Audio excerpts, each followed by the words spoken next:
Hi, welcome to Sidewalk Talk. I'm Steve Fortunato, founder of Shovel the Sidewalk, marketing firm in Buffalo, New York. We help small businesses build their brands. We help create their advertising. We utilize authentic storytelling.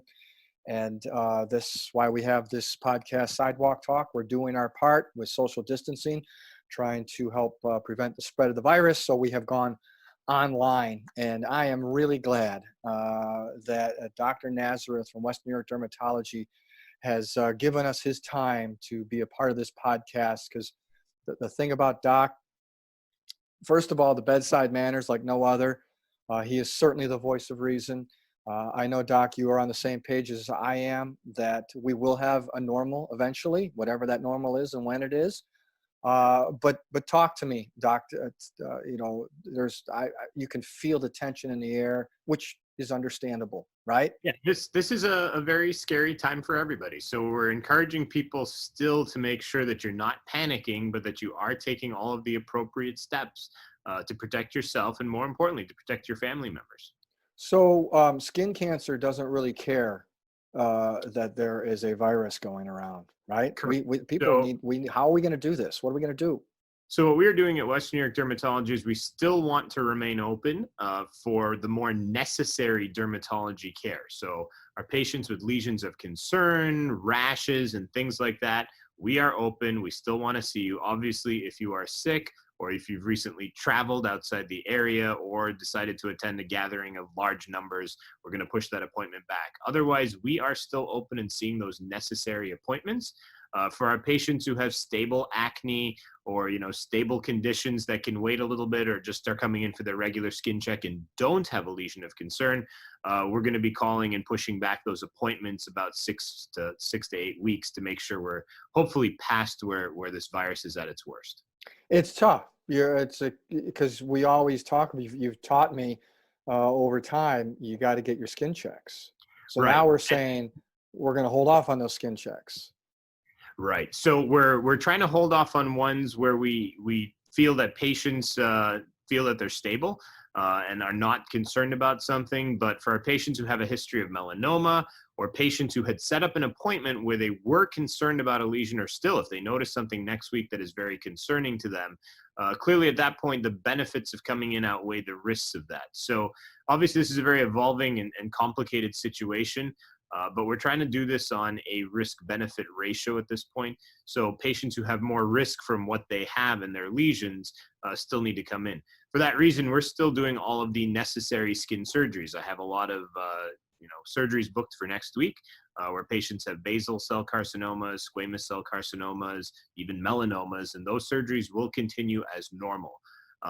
People who have cysts that they've had for a while that they probably want out or something like that, which aren't urgent, we're going to push those surgeries back until time settle down a bit. What about the Mohs surgeries? Mohs surgeries will all continue as scheduled because Mohs surgery is needed for skin cancer. All of those surgeries are continuing normally. However, we are trying to practice and make things safer. We've cut the size of our staff down, and by eliminating some of the non-urgent appointments on our end too, we're better able to practice the social distancing, which helps not only to protect our patients, but also my own staff. What other things are you guys doing? Okay, so someone notices, they're like, well, that's not good. I see a growth. I really, but they're nervous, right? The social distancing is obviously important. Yep. What is it that you're doing at the office? How can you, what can you do what should I do? Come in, take a Yeah, risk? so if you're noticing something and it's concerning, we still want you to call and come in. We've moved the chairs around in the waiting room to make sure that they're farther apart, to make sure that patients, first of all, aren't in the waiting room as long. We're trying to be very efficient with this. We're trying to keep the spacing good. We are asking all patients when they come in the door if they have traveled or if they have any symptoms. Those patients are being turned away and rescheduled. So I want patients who do need to come in, who still are healthy and don't have any other symptoms or haven't traveled, we want them to come in if they have a concerning spot or even call for that appointment. Our call centers are still open. They will be taken care of. And when you're here, I want patients to feel confident too. We are wiping down all of the door handles between every visit. The rooms are cleaned and disinfected. Employees are hand sanitizing all the time.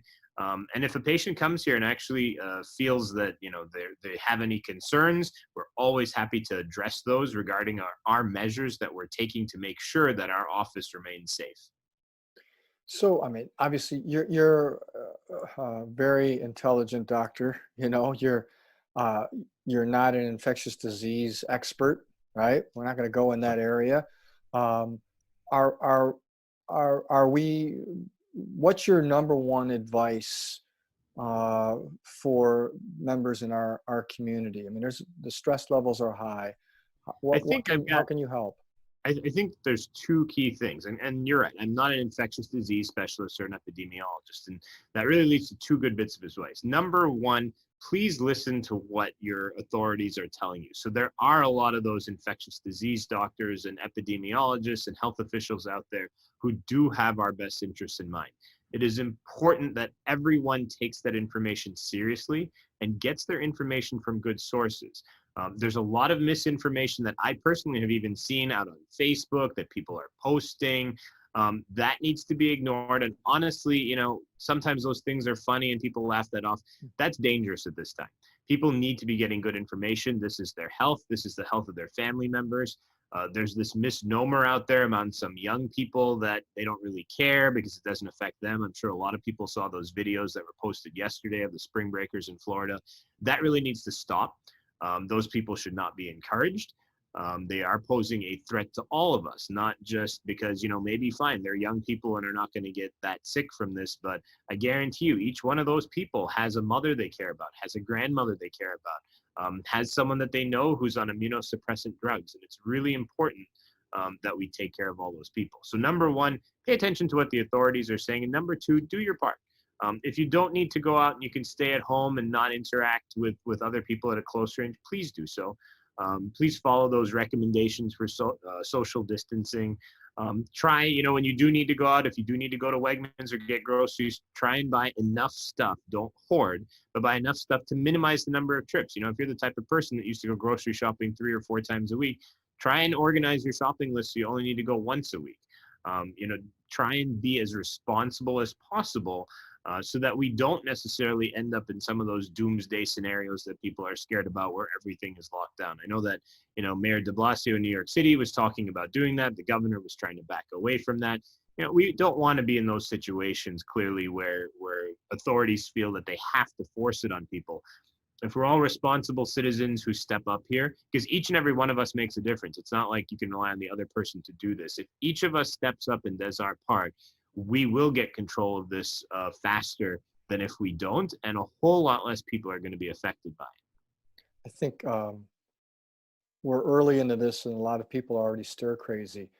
Have one of the piece of advice I've been giving people, besides having confidence in our ability to get back to norm, which I'm 100% sure is eventually going to happen, is to keep a schedule. A lot of people are like, if you usually get up in the morning and work out, get up in the morning and work out, take your shower, put on your clothes. People walk around I think that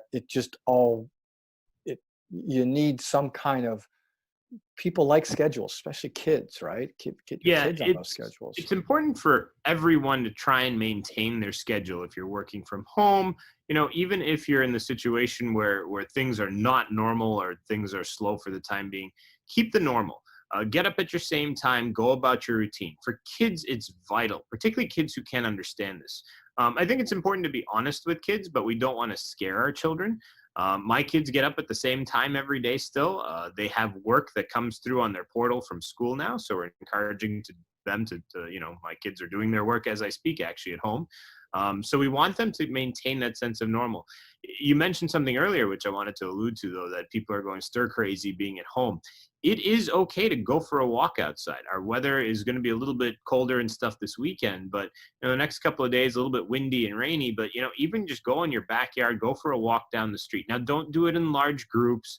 You still need to maintain social distancing. If you see your neighbor outside while you're walking, please be far away from them. You can still talk to them, but go outside, get some fresh air that's healthy.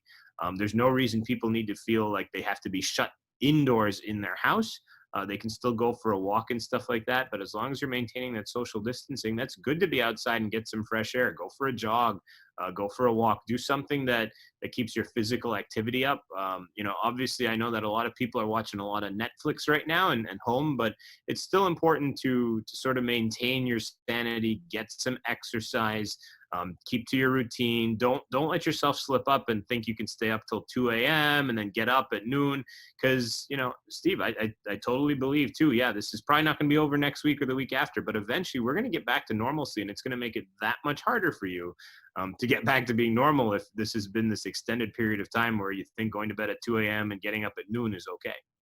Sharice and I are we're working on the schedule for the kids, like the school schedule. And this afternoon, with the temperatures going to be warm, I want to take advantage. So I'm their gym teacher this afternoon. So I blocked it out on my calendar. No appointments I'm making it a 2-hour gym class.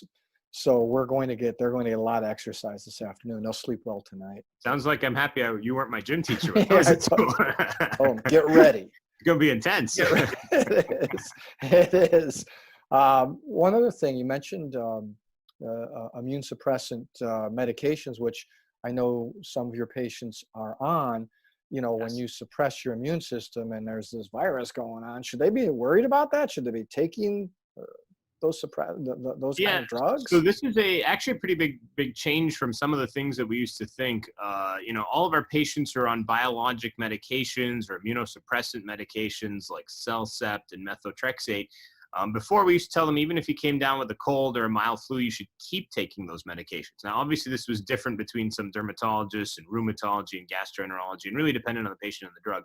But in general, we told our patients to stay on those medications. Now, the Academy of Dermatology and also the infectious disease specialists and epidemiologists that are out there are recommending, and this is a change this week, that patients stop those medications if they have symptoms or think they have been exposed to somebody at the moment. Obviously, once they recover, they can go back on them. And it's not something we just want everybody stopping today. If you're healthy and you're staying home and you're doing your social distancing and you're not at risk, you should continue on those medications. However, if your wife or spouse who lives in the same house has all of a sudden contracted this and you're stuck in the house with them, you should try and isolate yourself, but you should also stop that medication. And likewise, if you suspect that you have this, right now, obviously, we know testing is hard to come by, but if you suspect you have this, or clearly if you've been diagnosed with coronavirus, you should come off of those immunosuppressant medications until you are well. And if there's questions, call us. I mean, we're here for that still. That's why my office is still open for those needed derm questions and needed derm appointments. Our call center is still open.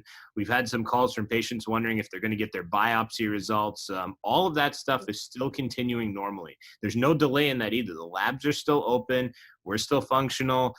We are still doing biopsies. I did biopsies yesterday in the office. Those people will be called in about 7 to 10 days as soon as we have their biopsy report back. So none of that stuff is actually being delayed.